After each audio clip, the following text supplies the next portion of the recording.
Mapagpalang araw sa lahat. Guys, ang re-review po natin, ito po yung Monarch 150. Gray po siya. Kita nyo naman, no? Parang vintage na modern bike na scooter po. Ayan. Pero pag bago pa lang po kayo sa aking YouTube channel, pa-subscribe naman po at pa-hit ng notification bell para updated po kayo sa mga videos. Tara guys, simulan natin yung review. Guys, ito po yung quick review nitong Monarch R150. Ayan. Scooter po siya. Modern look. Simulan natin sa gulong niya. Ang gulong po nito ay 90 by 90 14 po. Tubeless na siya. Ito po yung kanyang disc. Kanyang brake caliper po matte black. Yung kanyang front shock po ay glossy na black. Yung kanyang fender po, yan, glossy na gray. Kanyang headlight po, yan, LED siya, pati po yung magkabilang signal light, LED. Sa kakaganda ito guys, nakano na siya naked handlebar.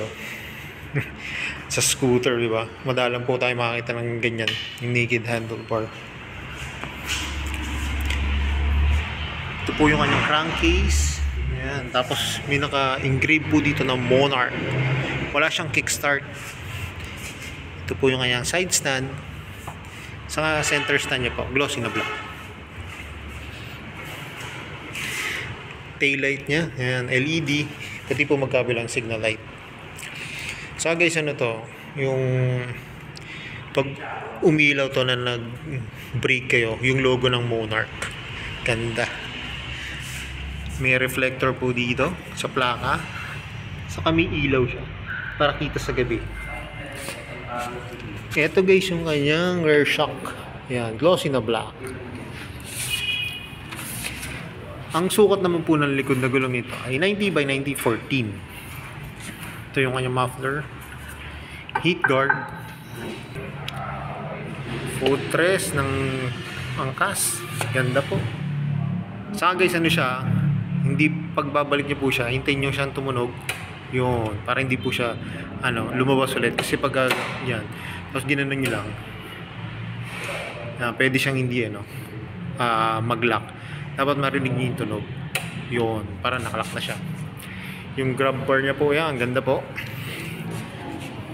Glossy na kulay gray, pero putol siya. Advice ko lang guys, kung gusto nyo magka top box o kaya bracket, dalhin nyo na mismo yung unit. Yan, pasadyaan nyo na po. Kasi iba po yung style ng kanyang grab bar. May kalayuan po. Mas maganda po yung nagawa po talaga ng bracket para masukat. U-box siya po. And hindi lang po nga siya rito yung full face helmet o half face po. Yan. Pero spacious naman siya kung lalagyan nyo siya ng bottled water, mga documents, tapos mga wallet. Yan, pwede po siya. Kanyang gas tank. Ito po. Yung kanyang gas tank po may bearings ng over po. Yan. Para iwas gas-gas. Ito po yung kanyang seat. Black po na plastic yung material. Yung seat cover niya guys, sa garter po. Ini-stable para hindi po mapunit. Ayan, kita nyo naman, vintage look. Ang ganda. Saka yung footboard niya po, spacious po. Tapos may rubber siya. Yan. Hindi po magagasgas agad yung inyong pairings. Manubela niya. Yan, ganda po. Yung hand grip niya po, kulay brown. Terno siya sa upuan. Ito po yung mga function. Passing light. High and low. Busina. Signal. Kill switch. Ito po may park light. Saka electric start. Yan guys electric start lang siya. Wala pong kickstart. Ang lutong po ng kanyang throttle. Pati yung kanyang brake lever. Saka yung kanyang side mirror po, yan, ang ganda. Ang ganda ng design.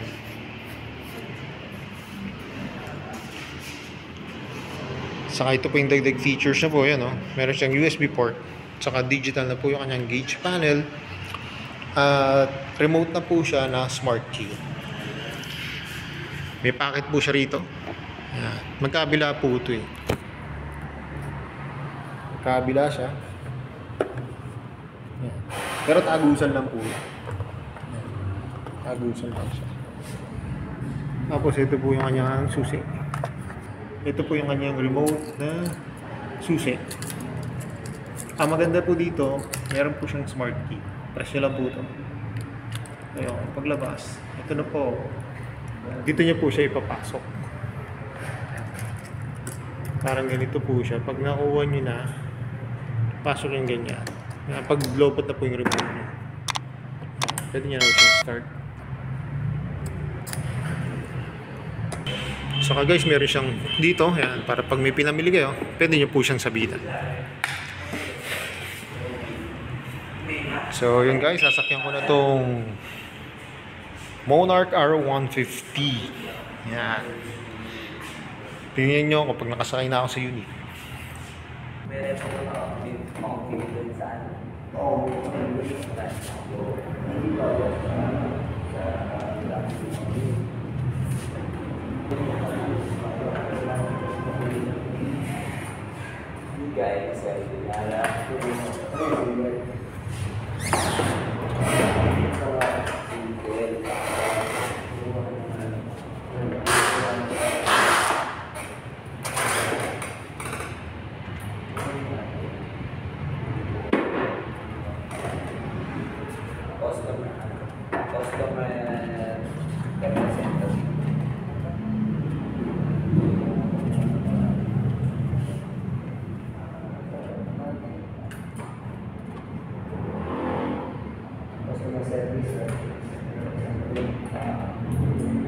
ikaw yung mga pinadala.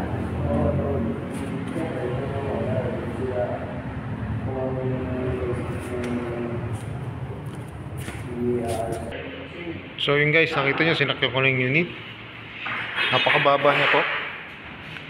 Ayan, mababa. Abot na abot ko sa height ko na 5'5". Abot po yung sahig. Hindi nyo na kailangan babaan yung rear shock saka yung front nyo. Saka yung upuan, napaka-komportable. Malaki siya saka malambot.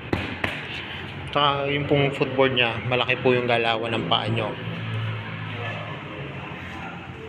Ito na guys, papakita ko na yung updated price nito. Kaya para makita nyo na rin, kasi alam ko yung iba naghahanap ngayon ng motor ngayong summer. Pwede ito. Kaya kung gusto nyo yung new look saka modern bike na scooter, pwede ito. So yun guys, popost ko na lang po yung price nito, yung kanyang cash price, down payment at installment niya po. Yan. Mas maganda nito guys, pasyalan nyo na po dito sa Super Hero Mobility. Dito po sa may National Highway, Barangay Platero, Binyang, Laguna. Para mas makita nyo na malapitan po yung unit, mas ma-appreciate nyo po siya. Saka guys, ang available nito, alam ko ay kulay nito ay gray, tapos meron siyang black. Hindi alam po yung black, hindi po available. Pero itong gusto nyo nitong gray. Yan. 5 po. 5 yung available na unit nila ngayon. Yan.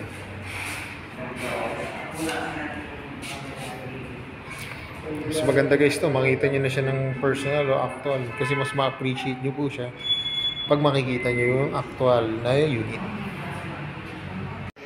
So yun guys, hanggang dito na lang. Kung bago lang po kayo sa aking YouTube channel, pa-subscribe naman po at pa-hit ng notification bell para updated po kayo sa aking mga videos. At salamat nga po pala dito sa may Super Hero Mobility at nare-review ko po yung mga motor. Dami. More safe to come. Ang gaya na lagi po sinasabi. Ingat po palagi. Ride safe always. And God bless po. Palike and share na rin po ng aking mga videos.